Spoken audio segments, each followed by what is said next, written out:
চটপটি কিন্তু অনেকভাবেই বানানো যায়, তবে সবভাবে চটপটি বানালে কিন্তু স্বাদ ঠিক মতো আসে না। আজকে আপনাদেরকে দারুণ এক পদ্ধতিতে চটপটি তৈরি করে দেখাবো, আর এইভাবে চটপটি বানালে রাস্তার দোকানের মামাদের থেকেও কিন্তু অনেক বেশি স্বাদ হবে, কথা দিচ্ছি। আর এই চটপটি বানাতে এক্সট্রা কোনো উপকরণ লাগবে না, ঘরে যা আছে তা দিয়েই তৈরি করে নিতে পারবেন। চটপটির মশলাটাও কিন্তু আমি বাড়িতেই তৈরি করেছিলাম। তো প্রথমে এখানে আমি চটপটির বুট নিয়ে নিচ্ছি, আর এই বুটটাকে আমি সারা রাত ভিজিয়ে রেখেছিলাম।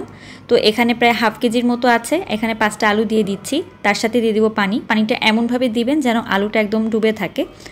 তো এখানে একটা মশলা দিয়ে দিচ্ছি, চটপটির মশলা। এই চটপটির মশলাটাকে আমি আপনাদেরকে ডিটেলসে দেখিয়ে দিচ্ছি। তার মধ্যে একটু লবণ দিয়ে দিলাম আর একটু হলুদের গুঁড়া দিয়ে দিলাম।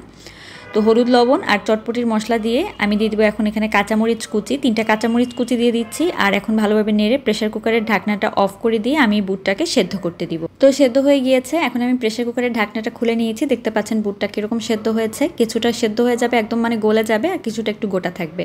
তো মশলা তৈরি করে নিচ্ছি। তার মধ্যে এখানে দিয়ে দিচ্ছি আমি 10টার মতো শুকনা মরিচ, 2 টেবিল চামচ পরিমাণে ধনিয়া, 2 টেবিল চামচ পরিমাণে দিয়ে দিচ্ছি জিরা, 1 চা চামচ পরিমাণে কালো গোলমরিচ, আর দিয়ে দিলাম এখানে 8-9টার মতো লবঙ্গ, হাফ চামচের মতো দিয়ে দিচ্ছি এখানে 5 ফোড়ন, তার সাথে দিয়ে দিব 1/4 চা চামচের মতো রাঁধুনি।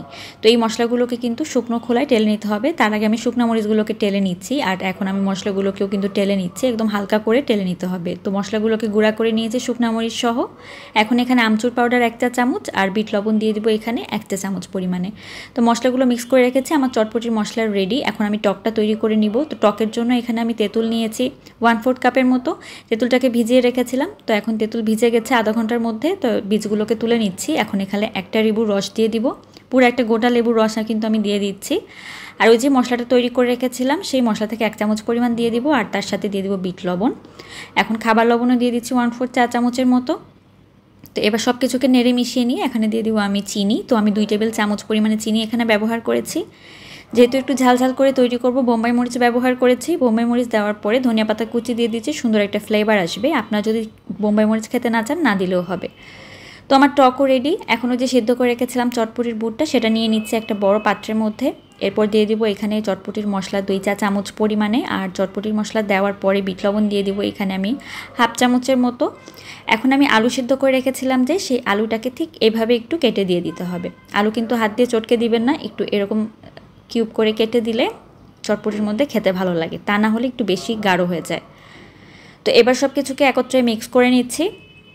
তো মিক্স করে নেওয়ার পরে এখন আমি যেটা করব, এখানে ডিম দিয়ে দিব।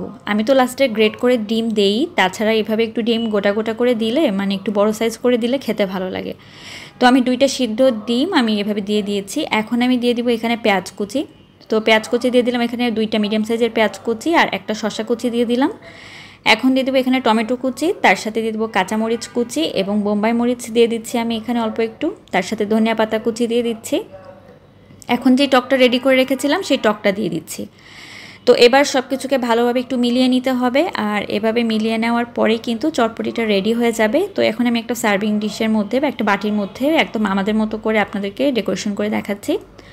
তো চটপটি প্রথমে দিয়ে দিতে হবে যেটা মিক্স করে রেখেছিলাম, এরপরে সামান্য একটু পেঁয়াজ কুচি, শসা কুচি, টমেটো কুচি উপর থেকে ছড়িয়ে দিয়ে তারপর আমি দিয়ে দিব এখানে ডিম আর ফুচকা। তো পেঁয়াজ কুচি, টমেটো কুচি দিয়ে দিচ্ছি।